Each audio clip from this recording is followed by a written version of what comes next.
character, knowledge, confidence. SRK Higher Secondary School, Karikalampakkam. I love my school, SRK. Best of the best is SRK. Bright future means SRK. Quality education, SRK. Knowledge forever, love forever. Textbook friends will see for sure. Lovely teachers can promise them. What's the culture we will start? I love my school, SRK. Best of the best is SRK. Bright future means SRK. Quality education, SRK. Admission is going on from pre-KG to 12th standard. Group A1A, Maths, Physics, Chemistry, Biology. Group A1B, Physics, Chemistry, Computer Science and Biology. Group A2, Maths, Physics, Chemistry and Computer Science. Group A3, Accountancy, Economics, Commerce and Computer Application. SRK Higher Secondary School, 45/7, Dilliyanur Main Road, Karikalampakkam, Puducherry 7. Good evening students, welcome back to our 11th standard commerce class. Okay, fine. Last class la enna pathom appadina enna pathom types of companies irukliya. So edana types varieties of company pathom like a government company, subsidiary company, holding company and enna pathom association for not profit company. So idha mari nariya different types of companies pathom. Okay, adoda continuation enna paaka porom memorandum of association and its contents and articles of association and its contents. Okay, in this class we are going to discuss about the first memorandum of association. Okay, so listen, a memorandum of association is a legal document. Okay, so appo enna solranga memorandum of association adha short ah enna solranga MOA. Okay va, adu vandu enna document ah oru legal document. Okay va, prepared in the formation and registration process of a limited liability company. So adu eppadi prepare பண்றாங்க, ஒரு limited liability company க்கு தேவையான processலாம் இருக்கிற மாதிரி என்ன பண்றாங்க, அத prepare பண்றாங்க. Okay, next one,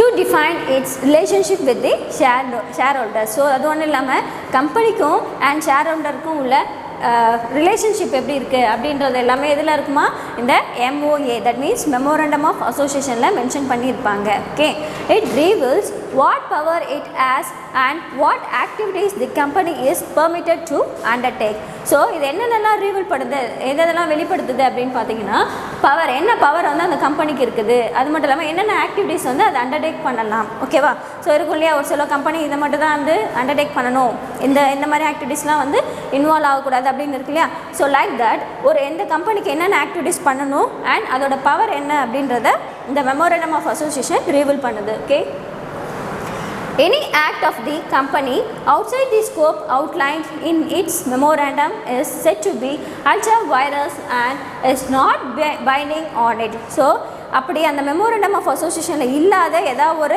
ஆக்டிவிட்டீஸை வந்து இந்த கம்பெனி ஈடுபடுது அப்படின்னா அது என்ன, அது ஒரு வரம்பு மீறிய செயல் அப்படின்னு சொல்கிறாங்க. ஸோ அது மாதிரி என்ன பண்ணக்கூடாது, எந்த ஒரு ஆக்டிவிட்டீஸ் இந்த மெமோரண்டம் ஆஃப் அசோசியேஷனில் இல்லாத ஆக்டிவிட்டீஸில் எந்த கம்பெனியும் வந்து இன்வால்வ் ஆகக்கூடாது. Okay, it is the constitution of the company in its relationship to the outside world. It is a public document and any person dealing with the company is presumed to have sufficient knowledge of it. It is the primary document of a company. So என்ன சொல்கிறாங்க, இந்த டாக்குமெண்ட்றது என்ன டாக்குமெண்ட்டா, ஒரு public document. ஓகேவா, so இந்த public டாக்குமெண்ட்டில் என்ன பண்ணலாம், எந்த பர்சன் வேணால் டீல் பண்ணலாம். அது மட்டும் இல்லாமல் அதுக்கு என்ன தேவைப்படுது, ஒரு சஃபிஷியன்ட் நாலேஜ் இருக்கணும். ஓகேவா, அந்த மாதிரி டீல் பண்ணுற பர்சனுக்கு என்ன இருக்குமா, ஒரு கண்டிப்பாக ஒரு சஃபிஷியன்ட் நாலேஜ் இருந்தால் மட்டுமே என்ன பண்ண முடியும், அந்த பப்ளிக் டாக்குமெண்ட்டில் டீலிங் வச்சுக்க முடியும். Okay, no, not only that, இந்த டாக்குமெண்ட் என்னன்னு சொல்கிறாங்க அப்படின்னா primary document of a company அப்படின்னு சொல்கிறாங்க. ஓகேவா, so one mark question underline பண்ணுங்கள். Next one, it's contents. ஓகேவா, மெமோரண்டம் ஆஃப் அசோசியேஷனில் என்னென்ன கண்டென்ட்ஸ் இருக்கும் அப்படின்றத ஒன் பை ஒன் பார்க்கலாம். First one is name clause. Okay, name கிளாஸ்னாலே நமக்கு தெரியும் என்ன இருக்கும், அதில் நேம் மென்ஷன் பண்ணியிருப்பாங்க கண்டிப்பாக. ஸோ எப்படி இருக்கும் அப்படின்றத let us see. The name class requires to state the legal and recognized name of the company. So name கிளாஸில் என்ன தான் இருக்கணும், என்னென்ன தேவைப்படுது, ஒரு கம்பெனியோட நேம் வந்து எப்படி இருக்கணுமா, லீகலாக இருக்கணும், சட்டப்பூர்வமாக இருக்கணும், அது மட்டும் இல்லாமல் அதை ரெகக்னைஸ் பண்ணி இருக்கணும். ஓகேவா, ஸோ அந்த மாதிரி நேம் வந்து எதில் இருக்கணும், இந்த நேம் கிளாஸில் மென்ஷன் பண்ணியிருக்கணும். Next one, The company name is allowed to be registered if it does not bear any similarities with the name of an existing companies only. என்ன சொல்கிறாங்க? ஸோ அந்த மாதிரி நேம் இருக்கு இல்லையா, அந்த நேம் வந்து எப்படி இருக்கக்கூடாதான், மற்ற கம்பெனிஸோட நேம் எதுவுமே நம்ம சேர்த்து வச்சுருக்கக்கூடாது. இப்போ ஆல்ரெடி வேறு கம்பெனி இருக்குது அதே நேமில் அப்படின்னா அந்த நேமில் என்ன பண்ணக்கூடாது, நம்மளும் அந்த கம்பெனி ஸ்டார்ட் பண்ணக்கூடாது. சரியா? ஸோ அப்படி ஸ்டார்ட் பண்ணால் என்ன ஆகாது, நம்ம கம்பெனி அதில் ஏற்றுக்க மாட்டாங்க. ஓகே, ஸோ அந்த நேம்ன்றது என்னது, டிஃப்ரெண்ட்டாக இருக்கணும். ஓகே, ஸோ அதுதான் இந்த நேம் கிளாஸில் மென்ஷன் பண்ணியிருக்காங்க. And second one is situation clause. Okay, the registered office class requires to show the physical location of the registered office of the company. So இந்த situation classல என்ன சொல்லியிருக்காங்க, registered office எங்கே, registered office classல என்ன ரெக்வயராக இருக்குது தேவைப்படுது அப்படின்னா அந்த registered office எங்கே இருக்குது, ஓகேவா, physical location அது எங்கே வந்து அமைஞ்சிருக்கு அப்படின்றத இந்த situation classல மென்ஷன் பண்ணியிருக்கணும்.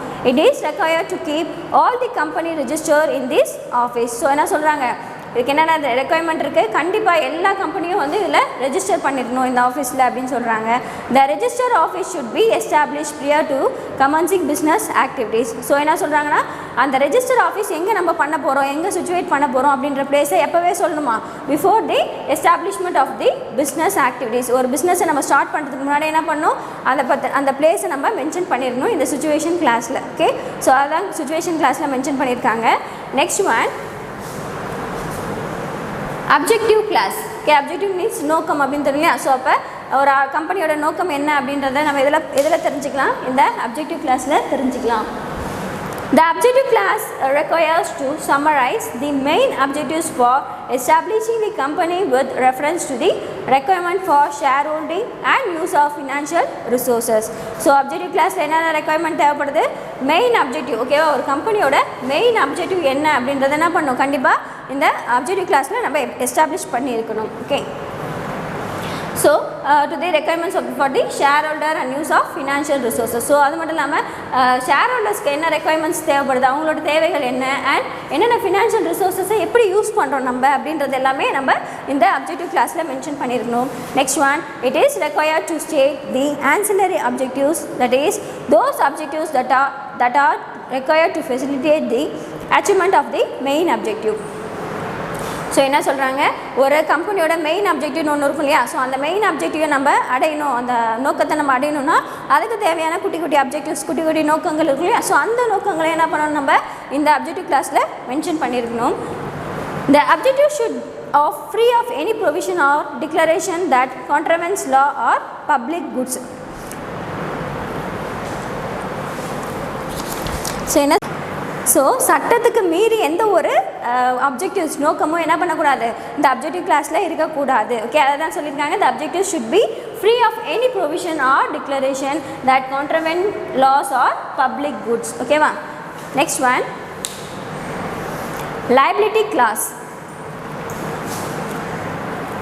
Liability clause requires to state the extent to which shareholders of the company are liable to debt obligation of the company. So என்ன சொல்கிறாங்க, எந்த ஒரு கம்பெனிலையும் என்ன ஆகும், ஸ்டார்டிங்கில் தெரியும் இல்லையா, அங்கே இருக்க மெம்பர்ஸ் எல்லாமே அந்த கம்பெனிக்கு ஏதாவது லைபிலிட்டி இருந்துச்சுன்னா அதை அடைக்கிறதுக்கு பொறுப்பு அவங்களுக்கு இருக்குது. ஓகே, ஸோ இப்போ எல்லா ஷேர் ஹோல்டருக்கும் என்ன இருக்குது, அந்த பொறுப்பு லயபிள் இருக்குது டு டெப்ட் ஆப்ளிகேஷன் ஆஃப் தி கம்பெனி. கம்பெனியோட டெப்ட் ஆப்ளிகேஷனை க்யூர் பண்ணுறதுக்கு யாருக்கெல்லாம் லயபிள் இருக்கான், ஷேர் ஹோல்டர்ஸ் ஆஃப் தி கம்பெனிக்கு. ஓகே, இந்த event of the company dissolving, அது எப்போ லயபிள் அப்படின்னு பார்த்தீங்கன்னா ஒரு கம்பெனியை டிசால்வ் பண்ணக்குள்ள, தட் மீன்ஸ் க்ளோஸ் பண்ணக்குள்ள அவங்க எல்லாமே அதில் லயபிளாக இருக்கணும். ஓகே, இன்வால்வ் ஆகணும். Next one, there are companies limited by shares and limited by guarantee. So companies எப்படிலாம் இருக்குதான், லிமிடெட் பை ஷேர்ஸ் கம்பெனி ஒன்று இருக்குது and limited by guarantee companies அப்படின்னு இருக்குது. ஓகே, ஸோ இதை தான் லிமிடெட் லயபிலிட்டி கிளாஸ் அப்படின்னு சொல்கிறோம். Next one, capital clause. The capital clause requires to state the company's authorized share capital, the different categories of shares and the nominal value, that is the minimum value per share of the shares. It is also required to list the company's assets under this class. So okay, capital class என்ன இருக்கணுமா, எவ்வளோ authorise share capital இருக்குது, ஒரு கம்பெனியோட authorise share capital எவ்வளோ இருக்குது அதை mention பண்ணியிருக்கணும். அது மட்டும் இல்லாமல் என்னென்ன கேட்டகரிஸில் ஷேர்ஸை நம்ம விற்கிறோம், ஓகே, அதோட ஒரு ஷேரோட வேல்யூ எவ்வளோ, ஓகேவா, மினிமம் வேல்யூ எவ்வளோ per ஷேரோட வேல்யூ, அண்ட் அது மட்டும் இல்லாமல் ஒரு கம்பெனியோட அசட் எவ்வளோ இருக்குது அப்படி எல்லாமே எதில் இருக்கணும், இந்த டீட்டெயில்ஸ் எல்லாமே இந்த கேபிட்டல் கிளாஸில் நம்ம மென்ஷன் பண்ணியிருக்கணும். Okay, next one, association clause. The association clause confirms that shareholder bound by the MOA are willingly associating with and forming a company. So இந்த அசோசியேஷன் கிளாஸில் என்ன சொல்கிறாங்க அப்படின்னா ஷேர்ஹோல்டர்ஸ் எல்லாமே என்ன பண்ணோம் ஒன்றா சேர்ந்து ஓகேவா அவங்களே எல்லாமே வில்லிங்னஸில் ஒன்றா சேர்ந்து என்ன பண்ணணும் அசோசியேஷனை ஃபார்ம் பண்ணணும். Okay it is require 7 members to sign an MOA for public company. So underline this one. Okay public கம்பெனியாக இருந்துச்சு அப்படின்னா எத்தனை பேர் இருக்கணுமா 7 members வந்து அதில் சைன் பண்ணணும். ஓகேவா அந்த மெமரண்டம் ஆஃப் அசோசியேஷனில் எத்தனை பேர் சைன் பண்ணணுமா பப்ளிக் கம்பெனிக்கு 7 members சைன் பண்ணணும். And not less than 2 people for MOA of a private company. Private கம்பெனிக்கு எத்தனை பேர் இருக்கணுமா 2 பேர் கம்மியாக இருக்கக்கூடாது. ஓகேவா ஸோ இவங்களாம் வந்து என்ன பண்ணணும் இந்த MOAல சைன் பண்ணணும். And the signing must be done in the presence of witness who must also append is signature. So இப்போ சைன் பண்ணுறாங்க இல்லையா அந்த சைனுக்கு என்ன இருக்கணும் ஒரு விட்னஸ் தட் மீன்ஸ் ஒரு சாட்சி இருக்கணும். ஸோ இன்னொருத்தவங்க முன்னாடி தான் என்ன பண்ணணும் இந்த சைன் பண்ணணும் அப்படின்னு சொல்லியிருக்காங்க. ஸோ இதை தான் என்ன சொல்லியிருக்காங்க அசோசியேஷன் கிளாஸ்.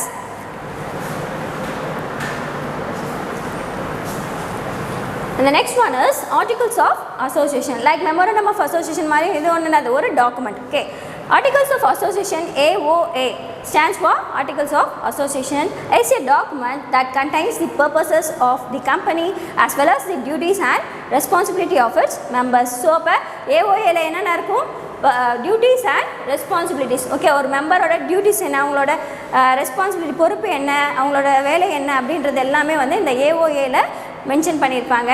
அண்ட் இது ஒரு type of document. Okay It is an important document which need to be filled with the registrar of companies. So இது என்ன டாக்குமெண்ட் சொல்கிறாங்கன்னா ஒரு இம்பார்ட்டன்ட் டாக்குமெண்ட். அப்போ MOA அப்படின்றது என்ன பார்த்தோம் ஒரு லீகல் டாக்குமெண்ட் பார்த்தோம். And this is a important document. அதை என்ன பண்ணணும் ஃபில் பண்ணி எங்கே பண்ணணும் with the register of the company. ஓகேவா These are the bylaws of a company that defines the mode and manner in which the company's business is to be carried on. So பார்த்தீங்கன்னா இந்த companies எப்படிலாம் run ஆகணும் அதோட mode and manor okay எல்லாமே எதில் இருக்கணுமா இந்த ஆர்டிகல்ஸ் ஆஃப் அசோசியேஷனில் இருக்கணும். Okay in the companies act table A prescribed model for the articles of the companies. Okay table A அப்படின்றது ஒன்று இருக்குது அதில் என்ன இருக்குமா இந்த ஆர்டிகல்ஸ் ஆஃப் அசோசியேஷனில் மாடல் வந்து அந்த டேபிள் Aல இருக்கும் அப்படின்னு சொல்கிறாங்க.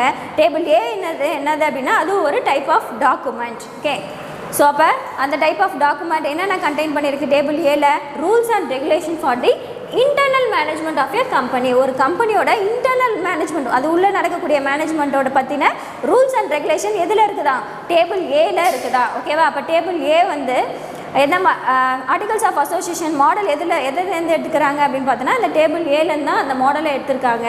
Okay, a company which does not have a separate AOA may adopt table A. Okay இப்போ ஏதாவது ஒரு கம்பெனி இந்த டேபிள் ஏவை வச்சுருக்கு அப்படின்னா என்ன பண்ண தேவையில்ல செப்பரேட்டாக ஒரு ஆர்டிகல்ஸ் ஆஃப் அசோசியேஷனை ப்ரிப்பேர் பண்ண தேவையில்லை. ஓகே அதுதான் வந்து AOA அப்படின்னு சொல்கிறாங்க. Next one the contents. Articles of அசோசியேஷனில் என்னென்ன கண்டென்ட்ஸ் இருக்குது அப்படின்றத let us see. First one amount of shares capital value and type of shares என்னென்ன இருக்கான் எத்தனை அமௌண்ட் ஆஃப் ஷேர்ஸு அண்ட் எவ்வளோ கேபிட்டல் அமௌண்ட் எவ்வளோ இருக்குது ஒரு ஷேரோட வேல்யூ என்ன அண்ட் என்னென்ன டைப்ஸ் இருக்குது ஷேர்ஸ்லேயே அப்படின்றது எல்லாமே இந்த AOAல இருக்குது. Next one right of each class of share holders regarding voting dividend and return of capital. Okay ஒரு ஷேர் ஹோல்டருக்கு ஓட் பண்ணக்குள்ள என்ன ரைட்ஸ் இருக்குது டிவிடெண்ட் வாங்கக்குள்ள என்ன ரைட்ஸ் இருக்குது not only that return of capital return பண்ணக்குள்ள என்ன ரைட்ஸ் இருக்குது அப்படின்றது எல்லாமே எதில் இருக்குது இந்த கண்டென்ட்ஸில் இருக்குது. Next one rules regarding issue of shares and debentures.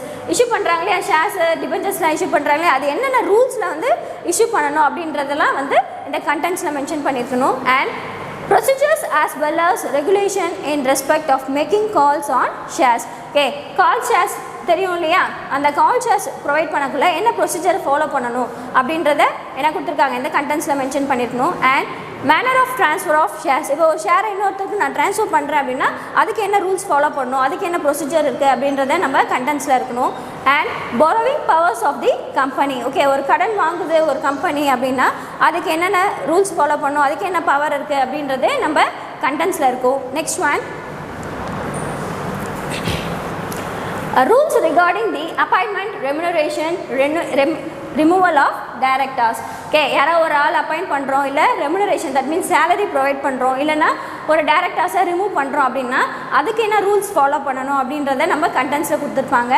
Next one, procedure for conducting proxy quorum meeting etcetera. So இந்த மாதிரி ப்ராக்ஸி குவாரம் அதெல்லாம் நம்மளுக்கு பார்த்துருப்போம் இல்லையா. ஸோ அதெல்லாம் கண்டக்ட் பண்ணக்குள்ள என்ன ப்ரொசீஜர் ஃபாலோ பண்ணணும் அப்படின்றத கண்டென்ட்டில் இருக்கும். Next one, procedures concerning keeping of books and audits. Okay, அப்போ யார் என்ன பண்ணுவோம், ஆடிட் பண்ணுவோம் இல்லையா. ஸோ அந்த மாதிரி ஆடிட் பண்ணக்குள்ள என்ன ப்ரொசீஜரை ஃபாலோ பண்ணணும், அப்புறம் புக் எப்படி கீப் பண்ணணும் அப்படின்ற ரூல்ஸ் அண்ட் ரெகுலேஷன்லாம் நம்ம ஆர்டிகல்ஸ் ஆஃப் அசோசியேஷன் கண்டென்ட்ஸில் மென்ஷன் பண்ணியிருப்பாங்க. And next one is seal of the company. Okay, ஒரு கம்பெனிக்கு என்ன இருக்கும், கண்டிப்பாக ஒரு சீல் தட் மீன்ஸ் ஒரு முத்திரை இருக்கும் இல்லையா. ஸோ அந்த முத்திரை எப்படி இருக்கணும், அது என்ன ரூல்ஸ்லாம் ஃபாலோ பண்ணியிருக்கணும், அது வந்து ரெகக்னைஸ் பண்ணியிருக்கணுமா அப்படின்ற டீட்டெயில்ஸ் எல்லாம் நம்ம கண்டென்ட்டில் மென்ஷன் பண்ணியிருப்பாங்க. And last one is procedures regarding the winding up of the company. Okay, ஒரு கம்பெனி நம்ம க்ளோஸ் பண்ணுறோம், winding means close. Okay, close or dissolve.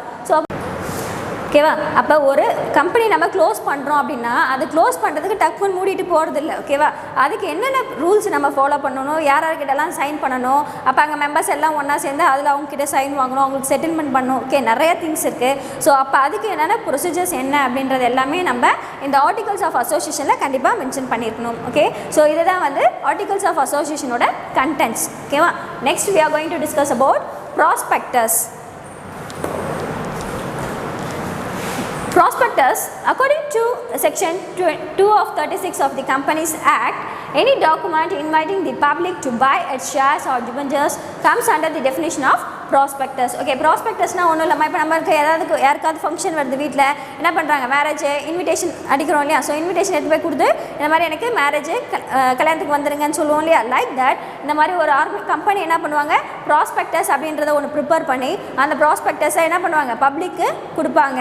கொடுத்து என்ன பண்ணணும், இன்வைட் பண்ணுவாங்க. இந்த மாதிரி என்னோட கம்பெனியில் இந்த மாதிரி ஷேர்ஸ் வந்து இருக்குது, டிபெஞ்சர்ஸ் இருக்குது, உனக்கு வில்லிங் இருந்தால் நீங்கள் வாங்கிக்கலாம் அப்படின்னு சொல்லி ஒரு இன்வைட்டிங் டாக்குமெண்ட் தான் என்னது, இந்த prospectus. Okay, so any document inviting the public to buy its shares or debentures comes under the definition of prospectus. Okay va, it also applies to advertisements inviting deposit from the public. Not only that, என்ன பண்றாங்களா, அட்வர்டைஸ்மெண்ட்ஸ்லையும் போடுவாங்க, என்னென்ன இந்த மாதிரி வந்து public கிட்டேருந்து நாங்கள் deposit வாங்குகிறோம் ஓகேவா அப்படின்னு சொல்லி மென்ஷன் பண்ணுவாங்க. Next one,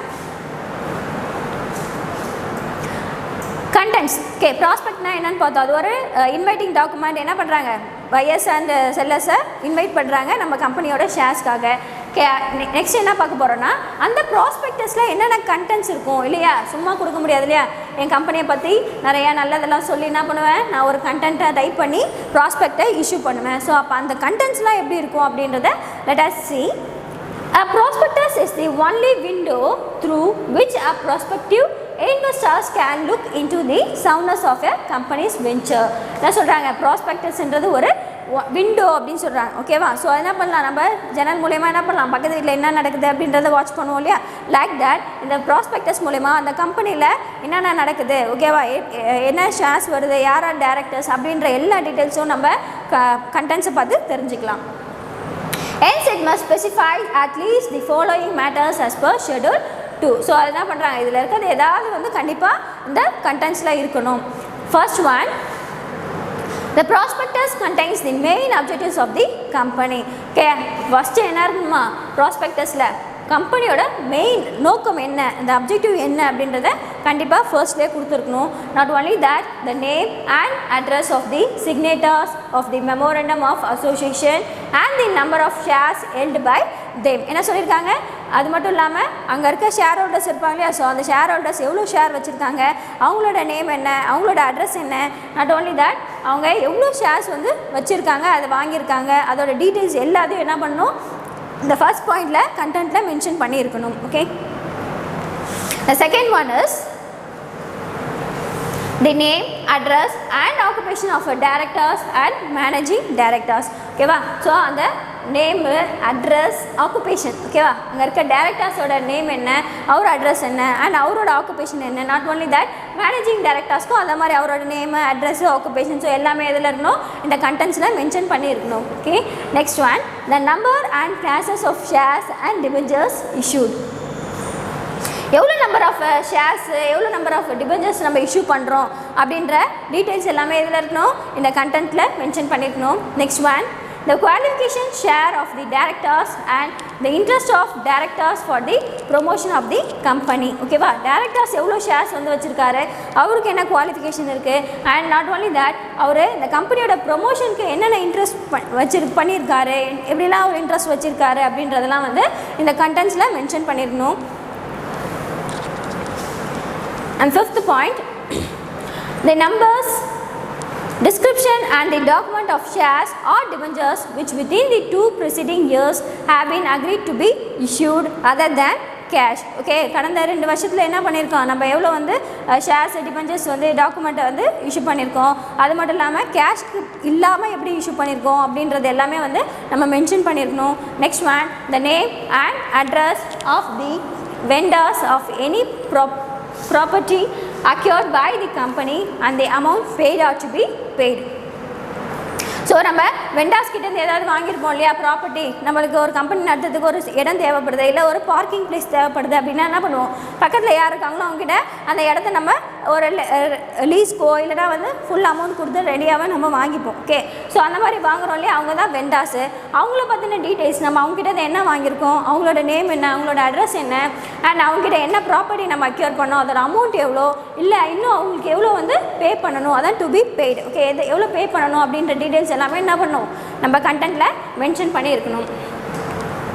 next point, particulars about the directors, secretaries and the treasurers and their remuneration. So அங்கே இருக்க டேரக்டர்ஸை பற்றின particulars and secretary and treasures, okay, மேலாண்மையில் இருப்பாங்க இல்லையா, அவங்கள பற்றின எல்லா டீட்டெயில்ஸும் என்ன பண்ணணும், நம்ம ஆர்டிகல்ஸ் ஆஃப் ப்ராஸ்பெக்டோட கண்டென்ட்ஸில் மென்ஷன் பண்ணிக்கணும். நாட் ஓன்லி தட், அவங்களுக்கு எவ்வளோ remuneration, that means salary provide பண்ணுறாங்க அப்படின்றதையும் இங்கே மென்ஷன் பண்ணணும். Next one, the amount for the minimum subscription. Okay, மினிமமாக ஒரு சப்ஸ்கிரிப்ஷன் இஷ்யூ பண்ணுவாங்க இல்லையா, அதோட அமௌண்ட் எவ்வளோ அப்படின்றத இந்த கண்டென்ட்ஸில் மென்ஷன் பண்ணியிருக்கணும். Next one, if the company carrying on business, the length of time of such business. ஓகேவா, இப்போ ஒரு கம்பெனி வந்து ரன் ஆகுது அப்படின்னா அந்த கம்பெனி என்ன ஆகுது, இது எத்தனை மாதத்துக்கு ரன் ஆகும், இல்லை எத்தனை வருஷத்துக்கு ரன் ஆகும், இதோட லைஃப் டைம் எப்போ இது முடியும் அப்படின்ற டீட்டெயில்ஸ்லாம் என்ன ஆகணும், இங்கே கொடுத்துருக்கணும். ஏன் அப்படின்னா என்ன பண்ணுறாங்க, பப்ளிக் அதை வாங்குறாங்க, ஸோ அவங்களுக்கு என்ன தேவைப்படும், இந்த மாதிரி டீட்டெயில்ஸ்லாம் தேவைப்படும். அதனால் நம்ம என்ன பண்ணோம், அதோட லைஃப் டைம் எவ்வளோ, அந்த பிஸ்னஸோட டைம் எவ்வளோ, லென்த் எவ்வளோ அப்படின்றத நம்ம கண்டென்ட்ஸில் ப்ரொவைட் பண்ணியிருக்கணும். Next one, the estimated amount of preliminary expenses. ஓகேவா, ஓகே, இப்போ நம்ம ஃபஸ்ட்டு ஸ்டார்டிங்கில் எவ்வளோ எக்ஸ்பென்சஸ் ஆகும் இல்லையா, அதுக்கு எவ்வளோ இருக்கும் அப்படின்ட்டு ஒரு எஸ்டிமேட்டட் அமௌண்ட்டை நம்ம போட்டிருக்கணும். ஒரு எப்படி சொல்கிறது, குத்து மதிப்பா அப்படின்னு சொல்லுவோம் இல்லையா, அந்த மாதிரி ஒரு எஸ்டிமேட்டட் வேல்யூ நம்ம பண்ணி அவங்களுக்கு சொல்லணும். Okay, name and address of the auditors, bankers and solicitors of the company. Okay, so அவங்க கம்பெனியில் இருக்க ஆடிட்டரோட நேம் அண்ட் அட்ரஸ், பேங்கர்ஸ் இருப்பாங்க இல்லையா, நிறைய பேர் ஃபினான்ஷியலாக ப்ரொவைட் பண்ணுவாங்க இல்லையா, ஸோ அவங்களோட name and address, and solicitors அப்படின்னா வழக்குரைஞர்கள் அப்படின்னு சொல்லுவோம், அவங்களோட நேம் அண்ட் அட்ரஸ் அது எல்லாமே வந்து என்ன இருக்கணும், நம்ம கண்டென்ட்ஸில் மென்ஷன் பண்ணியிருக்கணும். Next one, time and place where copies of balance sheets, profit and losses account and the auditor reports may be inspect. என்ன சொல்கிறாங்க, ஒரு கம்பெனினாலே கண்டிப்பாக என்ன இன்ஸ்பெக்ஷன் பண்ணுவாங்க இல்லையா, ஸோ அப்போ இன்ஸ்பெக்ட் பண்ணக்குள்ள அது எந்த இடத்துல பண்ணுறாங்க, ஓகேவா, ஸோ அப்போ எந்த டைமில் பண்ணுவாங்க, ஆடிட்டர் ரிப்போர்ட் நீங்கள் எங்கே சப்மிட் பண்ணுவீங்க அப்படின்ற டீட்டெயில்ஸ் எல்லாமே என்ன பண்ணணும், நம்ம கண்டென்ட்ஸில் மென்ஷன் பண்ணி இருக்கணும். The auditor's report so submitted must deal with the profit and loss of the company for each year of 5 financial years immediately preceding the issue of prospectus. So prospectus issue பண்ணக்குள்ள என்ன பண்ணுவோம், last 5 இயரோட financial statement இருக்கு இல்லையா, so அதை வந்து என்ன பண்ணுவோம், submit பண்ணி தான் என்ன பண்ணுவாங்க, அந்த ப்ராஸ்பெக்டஸை இஷ்யூ பண்ணுவாங்க. அது மட்டும் இல்லாமல் ஆடிட்டர் ரிப்போர்ட் கொடுத்துருப்பார் இல்லையா, அந்த கம்பெனியை பற்றி இவ்வளோ ஃபினான்ஷியல் பொசிஷன் இருக்குது அண்ட் இவ்வளோ அசெட் இருக்குது, இவ்வளோ லைபிலிட்டி இருக்குது, ஸோ அதர் டீட்டெயில்ஸ் எல்லாத்தையும் இது கூட அட்டாச் பண்ணி தான் இஷ்யூ பண்ணணும். Next last one is, if any profit or reserve as being capitalized, the particular of such capitalization will be stated in the prospectus. பாருங்க, இப்போ லாஸ்ட் இயரில் ஏதாவது ஒரு ப்ராஃபிட் வந்திருக்கும் இல்லையா, இல்லை ப்ராஃபிட்டோ இல்லை ரிசர்வ் ஏதாவது ஒன்று வந்திருக்கும், அதை என்ன பண்ணுவாங்க, அகெயின் ஒரு கேபிட்டலைஸ்க்கு யூஸ் பண்ணியிருப்பாங்க, ஒரு கேபிட்டலாக மறுபடியும் அதை ரொட்டேட் பண்ணியிருப்பாங்க இல்லையா, ஸோ அப்போ அந்த மாதிரி பண்ணக்கூடிய அமௌண்ட் எவ்வளோ, அதை எந்த இயரில் பண்ணாங்க அப்படின்றது எல்லாமே என்ன பண்ணணும், இந்த ப்ராஸ்பெக்டஸோட கண்டென்ட்ஸில் மென்ஷன் பண்ணி இருக்கணும். ஓகேவா, ஸோ இதுதான் வந்து ப்ராஸ்பெக்டஸ் அண்ட் இஸ் கண்டென்ட்ஸ். ஓகேம்மா, today's class is over and chapter also over. Okay, just go through the lessons, book back questions. Thank you. Character, knowledge, confidence. SRK Higher Secondary School, Karikalampakam. I love my school, SRK. Best of the best is SRK. Bright future means SRK. Quality education, SRK. Knowledge power lasts forever. Faithful friends to see the culture. Lovely teachers and promise them. What's the culture we will start? I love my school, SRK. Best of the best is SRK. Bright future means SRK. Quality education, SRK. Admission is going on from pre-KG to 12th standard. Group A1A, Maths, Physics, Chemistry, Biology. Group A1B, Physics, Chemistry, Computer Science and Biology. Group A2, Maths, Physics, Chemistry and Computer Science. Group A3, Accountancy, Economics, Commerce and Computer Application. SRK Higher Secondary School, 45/7, Dillianur Main Road, Karikalampakam, Puducherry 7.